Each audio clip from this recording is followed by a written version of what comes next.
E Deus tem uma palavra para você nessa noite. E a palavra de Deus que se encontra no livro de Provérbios 23, do verso 19 ao verso 26. Eu quero dar alguns conselhos nessa noite pela palavra de Deus para você, rádio ouvinte. E o texto diz assim, Provérbios 23, do 19 ao 26. Escute, meu filho, e seja sábio. Guie seu coração no caminho reto. Não se junte com os beberrões, nem com os comilões, porque os beberrões e os comilões acabam na pobreza, e a sonolência os levará a vestir trapos. Escute o seu pai, que o gerou, e não despreze sua mãe quando ela envelhecer. Compre a verdade e não a venda. Compre a sabedoria, a instrução e o entendimento. O pai de um justo fica muito feliz, e quem gerar um filho sábio terá nele a sua alegria. Dê essa alegria a seu pai e a sua mãe, e que se encha de felicidade aquela que o deu à luz. Meu filho, preste bem atenção no que eu digo, e que os seus olhos se agradem dos meus caminhos. Meus irmãos, esses conselhos são grandiosos. Só um verso desse já diz muita coisa. E me parece que nós vivemos um tempo onde a geração não ouvem pais, não ouvem mãe.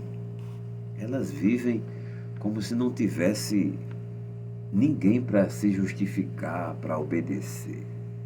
Elas vivem como se fossem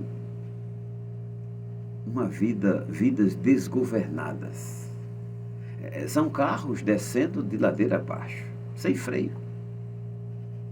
Nós vivemos um tempo onde a geração não escuta mais os conselhos dos mais velhos e do pai, da mãe, dos mestres, dos seus patrões. E esse texto vai nos dar muitas lições acerca de obediência a pai e mãe. E ele começa no verso 19 dizendo: meu filho, seja sábio, guie seu coração no caminho reto. Um caminho reto é um caminho correto. É um caminho de alguém que tem sabedoria. Por isso que ele diz: seja sábio e guie seu coração no caminho reto. Caminho reto é o caminho certo da vida. Eu sempre digo, quem começa certo no início, o final vai dar certo. Agora experimente andar no caminho errado. O que começa errado vai dar errado. Não tem como acontecer diferente. Quem planta laranja, colhe laranja, não vai colher limão. Ao contrário, quem planta limão, colhe limão. Laranja doce, limão azedo. O que você está fazendo resulta em coisas boas ou más? Os seus caminhos têm sido retos ou têm andado em caminhos tortuosos? O texto aconselha escutar o pai. Isso é ser sábio e guiar o coração nos caminhos retos. Que o seu 2026, a partir de hoje, seja sábio e nos caminhos de retidão. Mas olha que conselho fantástico ele dá no verso 20. Não se junte com os beberrões nem com os comilões. Esses tempos de festas são muito propícios para isso. As pessoas bebem e comem tanto que parece que as bebidas da terra todinha vão se acabar e as comidas vão deixar de existir. E por isso, sabe qual é o saldo? Acidente, incidente, divórcio, confusão, além das enfermidades causadas pelas bebidas em excesso e pelas glutonarias, os comilões. Querido, a Bíblia diz que nós não devemos ser demasiados em nada. Seja prudente, Dize-me com quem andas e direi quem és. O pai aqui está aconselhando o filho a não andar com gente que vive a vida inteira só bebendo e comendo, vivendo como se a vida fosse acabar hoje. É gente que só faz isso na vida. E por que o pai aconselha isso? Está no verso 21. Eu estou em Provérbios 23. Olha o que é que diz o 21. Porque os beberrões e os comilões acabam na pobreza, e a sonolência os levará a vestir-se de trapos. Mendigo, gente sem futuro, gente que não chega a lugar nenhum, porque são dominados pela bebida, passam a ser escravo dela, e a bebida empobrece. Faça uma conta aí, você que bebe 2 cervejas por Deus. Eu não sei nem o preço, que eu não bebo, mas deve custar em torno de R$ 5. Faça a conta aí, R$ 10 por dia, vezes 30 vezes, R$ 300 mês. Faça a conta no ano, se você beber só isso, que eu acho difícil. 12 vezes 300. Fez a conta? R$ 3.600 jogados na lata do lixo. Em 5 anos você compraria um carro usado. Meu amigo. Beber é jogar dinheiro fora. E comer demasiadamente faz mal à saúde, adoece, empobrece. As maiores doenças do ser humano têm sido pela comida errada que faz dia a dia. Alguém diz com muita propriedade que nós somos o que comemos. Está entendendo? É a Bíblia, viu, que está falando, não sou eu não. Nem me conheço. Mas veja o que diz o verso 22. Escute seu pai que o gerou e não despreze a sua mãe quando ela envelhecer. Eu tenho o privilégio, digo isso com muita alegria no meu coração. Meu pai tem 84 anos, mamãe 85.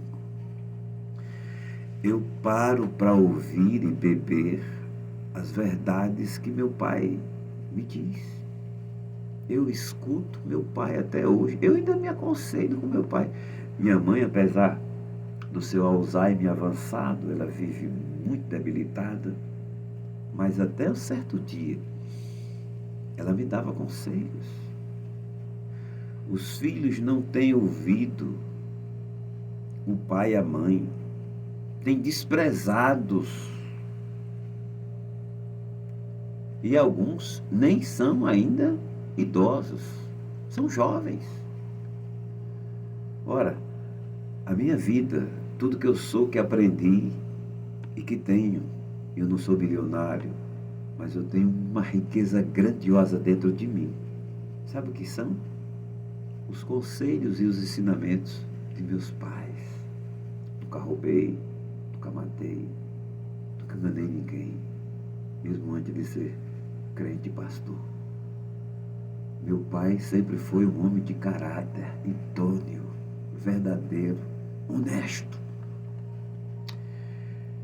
Criaram 6 filhos, todos debaixo de dificuldade, de sacrifício. Mas somos 6 irmãos, todos praticamente formados. Temos advogados, pastores, mestres de educação, porque ouvimos papai e mamãe. Ouça seu pai, não despreze sua mãe. Mas o texto ainda nos ensina, são muitos conselhos, não vai datar tudo, mas eu vou dar o que tiver nessa noite. Ele manda comprar a verdade e não vender. Comprar a sabedoria, a instrução e o entendimento. Meus irmãos, e isso você compra de graça, porque a verdade é a palavra. E a palavra não foi feita para vender, não. Mas tem gente comercializando, e esse vai pagar um preço muito alto. Compre a sabedoria e a instrução e o entendimento. Querido, isso que eu estou falando aqui é a verdade. Não estou vendendo. O Senhor comprou para nós com seu sangue o evangelho da verdade. Palavra de vida, palavra que muda. Essa palavra mudou a minha vida. Os conselhos dos meus pais foram muito importantes para a minha vida. Mas os conselhos de Deus foram e são a essência que eu precisava para a sabedoria, para a instrução, para entendimento. Que coisa maravilhosa. Verso 24. Olha o que é que acontece quando a gente faz isso. O pai de um justo, de alguém que obedece, de alguém que teme a Deus, de alguém que anda no trilho da verdade, da retidão, o pai de um justo fica muito feliz. Gente, seu pai, sua mãe, ficam felizes. Eu vou para a casa do meu pai, final de semana retrasado eu tive com ele, um irmão e uma irmã, um tio, e a tia, esposa do meu tio, e ele disse, eu não tenho coisa mais importante da minha vida do que os filhos que Deus me deu. Felicidade dele, de ver o que ele gerou. Olha, qual é o pai que não se orgulha de um filho obediente, de um filho que anda no caminho reto? Gente, isso é coisa maravilhosa. Ao contrário, quantos filhos não têm andado nos caminhos errados, perdidos, e o pai triste, infeliz, insatisfeito? Filho, dê alegria a seu pai, faça a coisa certa. Por isso que o verso 25 diz exatamente isso: dê alegria a seu pai e sua mãe, que se encha de felicidade aquela que o deu à luz. Olha, a felicidade de um pai e de uma mãe é ver o filho encaminhado na vida, fazendo a coisa certa, andando com gente boa, estudando, indo para a igreja. É um ditado que o Ratinho criou no seu programa. Ele disse: um pai que leva seu filho à igreja, um filho que vai à igreja, seu pai não vai visitá-lo na cadeia. Olha que bacana. Somos 6 irmãos, todos nós somos evangélicos, graças a Deus. Nunca nenhum de nós visitou uma cadeia. Nunca nenhum de nós se envolveu em confusão, em briga, em coisas erradas. Não tem como fazer obedecendo pai e mãe. Se tem alguém que quer o melhor para nós, é papai e mamãe. Vovó também. E o texto encerra dizendo, eu corri para terminar: meu filho, preste bem atenção no que eu digo, e que os seus olhos se agradem dos caminhos que eu ensino. Olha que coisa maravilhosa. Meu filho, preste bem atenção. Querido, querida, preste atenção no que Deus falou nessa noite no seu coração. E que os seus olhos, sejam agradáveis nos caminhos que Deus e o seu papai, sua mamãe, seu tutor, sua tutora têm ensinado. Ouça esses conselhos nessa noite e aplique isso para a sua vida. Que 2026 seja esse ano desses conselhos obedecidos. E você vai ver o quanto vai mudar a sua vida para melhor. Essa é a reflexão de hoje para a sua vida. Agora deixe-me orar por você, com você. Pai, em nome de Jesus, que esses conselhos que foram dados à luz da Tua palavra pelo Teu Espírito alcance corações, vidas sejam impactadas, vidas sejam mudadas, transformadas, sejam alcançadas, e que o poder da Tua palavra faça efeito na vida dos ouvintes desse programa, lá no meu YouTube. Que cada pessoa que assistir, que ouvir essa mensagem, seja alvo da Tua graça, da Tua mudança, do Teu amor, do Teu perdão. Ó Deus, abençoa as famílias, os pais, os filhos. Que 2026, ainda esse restante de 2025, seja um ano de muita bênção para o Teu povo espalhado em toda a face da terra. Pai bendito, nós oramos, agradecidos, e o fazemos em nome e para a glória de Jesus. Aleluia.